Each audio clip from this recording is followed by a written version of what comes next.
welcome to London Property. I am your host Farnaz Fazaipour, and we're delighted to welcome back to the show Matt Bird, who is an expert in tax planning. I'm going to pass it over to Matt to make a little introduction about him and his experience to date, and then we're going to discuss the subject of inheritance tax. Okay, thank you very much. Pleasure. My name is Matt Bird. I'm a tax partner at Sayers Butterworth. We're a firm of chartered accountants, tax and business advisors in central London. I'm a chartered tax advisor and frighteningly now have more than 25 years experience in predominantly private client tax, but a large part of my career has been advising UK residents who can also be non-domiciled individuals with their sort of offshore tax issues and sort of their affairs on arriving in the UK and their sort of tax liabilities and obligations. So let's start with talking about inheritance tax and what are the basic rules? So, what are the exemptions and let's just talk about first the baseline. Okay, so in very simple terms, inheritance tax is paid on a person's estate on death. That is for the vast majority of people the time when inheritance tax is payable. It is payable on all their UK assets and also depending on the length that they've been UK resident for on their worldwide assets. The rate is 40% on assets more than 325,000. There is an additional 175,000 which applies to the family home, but that is withdrawn if you go over a certain level of assets personally. It also includes in your estate gifts which you have made in the 7 years before your death.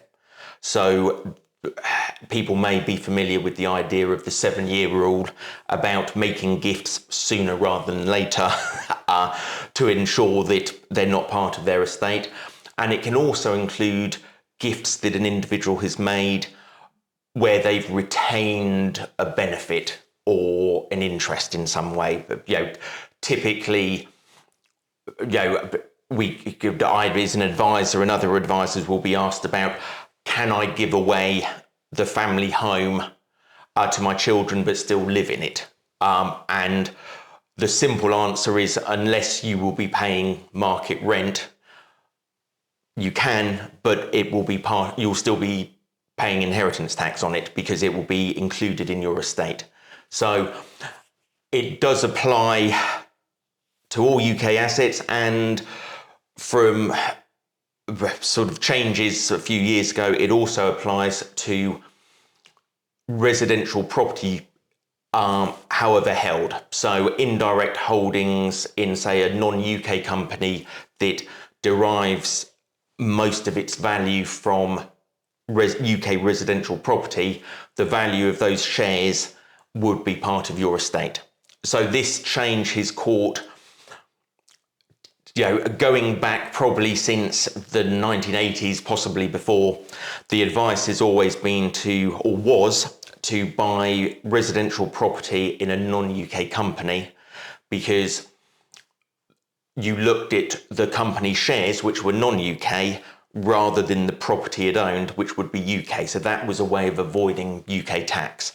But there have been a number of changes and now that planning, it doesn't work because those shares are now caught. Right, and there was something about it being 75% residential real estate, but has that been abolished as well? Well, there are some rules for whether the shares are subject to capital gains tax, and there are also rules about inheritance tax. Yes, I think fundamentally is that if you have a residential property that is owned by a company, and you haven't yet taken advice, now is the time to take advice, not least because sort of more than 10 years ago now, a tax was introduced called the annual tax on enveloped dwellings. And that applies if effectively people connected with the shareholder of a company use the property, even if they pay market rent. So there are issues with, again, it comes back to a structure that may have been compliant and efficient 15 years ago, 25 years ago, whenever it may be. There have been big changes over the last 15 years or so, and those structures should really, if they haven't already, they should be reviewed, because there could be some quite large tax liabilities building up now. And this 350 exemption was set when? Because obviously property prices have gone up since that time, but this has never been addressed, which also is not very fair. Probably, I can't remember for certain, sometime around 2005, 2000, it may have been somewhere around 2007, and it was frozen for a while. It was then going up, and it hasn't moved for nearly 20 years. Yeah, so that's something to be addressed for sure. And, it is a bit of an unfair tax, because a lot of people have already paid tax on the money that they've used to buy those assets, and then now they're being taxed again. I guess we're trying to avoid having a lazy generation by giving them lots of money, and then they don't have to work afterwards. I don't know. The logic is there, I'm sure. Yes, I mean, I suppose, and I'm fully aware no one really likes paying inheritance tax.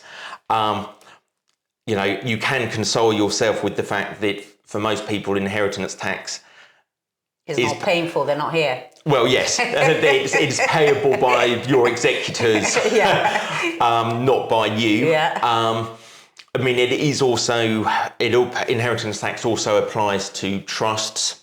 So that is also a big concern for people, because UK assets held by a trust, or any worldwide assets held by a trust, if it was set up by a UK domiciled individual, those assets are subject to a inheritance tax charge every 10 years. And that is a maximum rate of 6%. And so that will apply without necessarily the trust having the money to pay it. So that is an issue, but that is something that people have to balance, whether a trust is right for them. Well, I was just going to say, while we're on the subject of trust, what's that 6% tax that you can pay every 10 years? 10 years. So that it's on the 10-year anniversary of the trust. As it stands now, it applies to all of the trust's assets if it was created by a UK domiciled individual. It applies to UK assets if it was created by a non-UK domiciled individual. And there are a few exemptions for trusts which were created either on an individual's death, which leaves a right to income for the surviving spouse, or there is a right to income and the trust was created sort of before 2006, 2008. But yes, it's basically the intention, as I understand it, was that the 6% charge would more or less equate to a 40% inheritance tax charge on someone's death. So by the time you had 7 lots of 10-year charges, which would span 80 years, you would pay 42% tax in total, and someone dying around their 80th birthday would pay 40% inheritance tax. So that is sort of the rationale, as I understand it originally. Right, but then if you're paying the 6% every 10 years, and then that carries on with your children, the children of your children, then I suppose it is a way of mitigating inheritance tax with the current rules. Yes, I mean, there are lots of reasons to have a trust. It can be, fundamentally, a trust is there for asset protection. It is to sort of protect children from themselves. It is to protect assets in the event of bankruptcy or divorce. It is to ensure that assets are available going down the generations, whether that's a house or whatever it may be. So a trust can have, there is very good rationale for having a trust. A trust can also have advantages if you are buying UK residential property for use by, say, children to use whilst they are at university in London or Britain, if somewhere, in the UK. And that is really then a balancing act between the inheritance tax exposure potentially on the trust and weighing that up against the fact that, assuming that the trust deed is drafted correctly and so forth, that the property will qualify for the principal private residence, the main residence exemption, if it is used as a main residence by a beneficiary. Right. So you are avoiding the capital gains tax exposure potentially if the trust property is used by a beneficiary as their main home. And you don't have to pay ATED under that structure? Not at a trust level. That's something. But that is down to personal choice. But you're paying the 6%, so you need to be liquid enough to pay the 6% every 10 years in order to have this kind of setup. No, absolutely. So it fundamentally, it's a way of managing a capital gains tax exposure, balancing that with a potential inheritance tax exposure. It is, because you could avoid both if you're just owning the property for a short period of, say, 8 years to allow 3 children to slightly overlap to study, and then you sell the property. But everyone's situations are different. Yeah. So, but it comes back to, taking advice for your own circumstances. Personal circumstances. So now going to the subject of the changes in inheritance tax that have been quite controversial and have kind of, no pun intended, put the nail in the coffin when it comes to non-UK nationals actually exiting. So can you talk to us about what the new regime says about IHT? So up until now, inheritance tax has been based on an individual's domicile, their domicile of origin. And this is quite domicile is distinct from residence, and is very much a sort of a UK concept. There's not a similar concept in sort of continental Europe, for example. You're really looking at where someone considers their true home to be. So it's not necessarily where you live.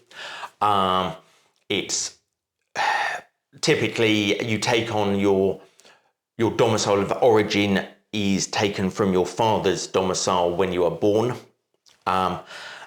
And there has always been some confusion or ambiguity. On one hand, it's very clear to tell when someone is non-domiciled in the UK, and it's very easy to tell when someone is domiciled in the UK, or technically England and Wales, Northern Ireland, or Scotland. But in the middle, there was always an issue regarding whether someone who'd been living in the UK for many years had acquired a domicile of choice. And in some circumstances, it was difficult to properly determine that when potentially there were significant amounts of money at stake. And likewise, if someone had moved to live outside the UK, you had to determine whether that move was permanent, whether they had sufficiently cut their ties with the UK. And so there were some questions about, could you guarantee to a client that they weren't subject to 40% inheritance tax? Or could they create a trust and not have to pay a 20% inheritance tax sort of entry charge? And there are a limited number of double tax agreements covering inheritance tax, and these are distinct to the much greater number of double tax agreements which cover income tax, capital gains tax, in corporation tax. And they're sort of India, Pakistan, Italy, France, America. But so for the vast majority of people, there isn't any relief from a double tax agreement. So from the 6th of April, we are moving to a residence-based test, which provides certainty because you can use the statutory residence test to determine if someone has been resident for in 10 of the previous 20 tax years, and you can say yes or no. The one caveat to that is I think that anecdotally, HMRC have started taking a greater interest into claims to be non-UK resident and asking questions about, there are a number of ties that are defined which reduce, the more ties you have, the fewer days you can spend in the UK before you become UK resident. And there seems to be a greater focus by HMRC, and again, this is anecdotally, but it would be in their interest to do this, asking people how many days did you work in the UK when you were here? Because working in the UK for sort of 30 days creates a tie, so reduces the number of days you can spend here. Do you have available accommodation? So, and that can include staying with sort of at your parents' house if you have a room and a key and you sort of spend a relatively short period there in a year. So, but putting that aside, basing it on residency is a good step. There are questions about whether it should apply after only 10 years. And because the test is, were you resident in 10 of the previous 20, it can apply after even if you've left in year 11, or after 9 years and 2 months, you will have been that 2 months means that you were resident in year 10. So you are then caught. So in effect, it means that people will have to leave in year 9. And that's why you need tax advice. Right.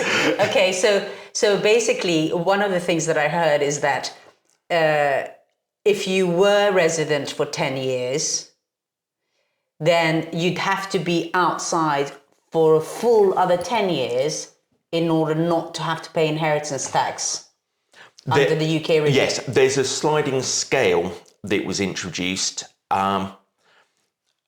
in Rachel Reeves' budget that once you've been resident for 20 years, it's 10 years of non-residence. Okay. But there's a sliding scale which reduces that if you've been resident for 10 years or 11 years and 12 years. Again, it's not fully in for having to do 10 years, but for some people who have been living in the UK for 30 years, 40 years, it will require a full 10 years of non-UK residence. Yeah. But these new rules don't just apply to people who are non-UK domiciled under the old rules. So it does apply to someone who was born in the UK, who has a UK domicile of origin. They will now be able to avoid UK inheritance tax on their non-UK assets once they've been non-UK resident for 10 years. So, So retirement away for the last 10 years of your life? Effectively, yes. I mean, if you can look that far into the future. Yeah. Well, I mean, gifting it to your children early is really trust your children. Retire at 65. Yeah. Move abroad.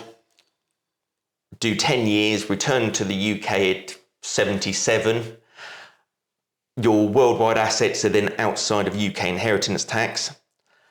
And you can make gifts of those non-UK assets. And, you know, putting it cynically, die at 85. Right. And you're only paying inheritance tax on your UK assets. So that is potentially, I've seen some people mention that, but maybe there'll be some sort of kickback when people realise that some sort of British-born billionaires have avoided inheritance tax by living in Monaco for 10 years. Yes, selling their plumbing business was in the news. So anyway, so actually it's not as dreadful. Because if you're planning it, and if you can try and figure out, you know, something that suits your family and your lifestyle, it's not as dreadful as people, the way that people are reacting. I think if you can, it depends where you are. So obviously if you're in later life and these changes have taken effect, you haven't potentially got in a position to do 10 years of non-UK residence. Yeah. You might not want to, you may want to, if your family and grandchildren are in the UK, you may not want to move. So again, everyone will have their own view on this. Trusts which were set up before the budget at the end of October, they continue to be considered excluded property, which means that they continue to be outside of assuming the person who created it is also a beneficiary, those trusts are not in that individual's estate, whereas new trusts, the inheritance tax treatment will follow the residency of the settlor. So if the settlor is UK, he's been resident for 10 years in the UK, not only are the individual's worldwide assets subject to inheritance tax, so too will be assets in any trust that was created since October. So it is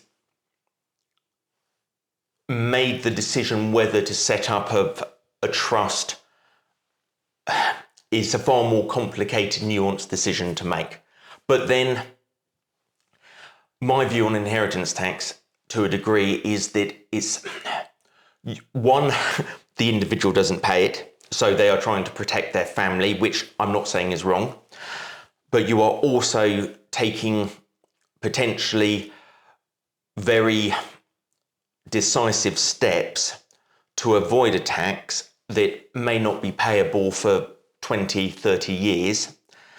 And anyone who has been sort of advising on UK tax and inheritance tax for more than 20, 30 years will be able to tell you that the rules, particularly all tax rules change, but inheritance tax is changed with, there were inheritance tax planning involving reversionary leases.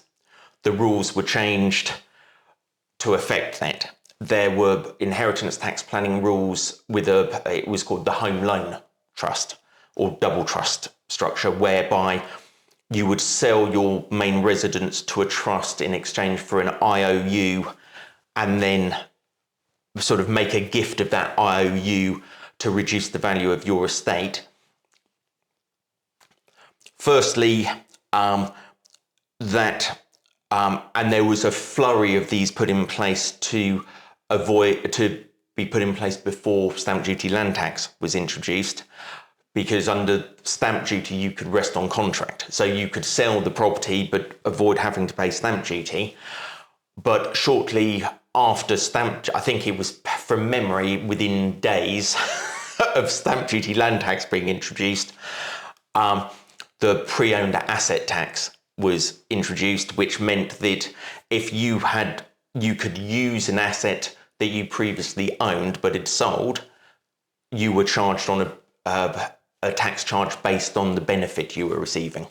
So, and then HMRC mounted a series of challenges arguing that the double trust structure didn't work for inheritance tax anyway, or wasn't as efficient as it claimed. So there have always been changes to inheritance tax. So making steps that can be expensive and also expensive or impossible to unwind if rules change, to avoid a tax that may not be payable in sort of 20 and for another 20 years.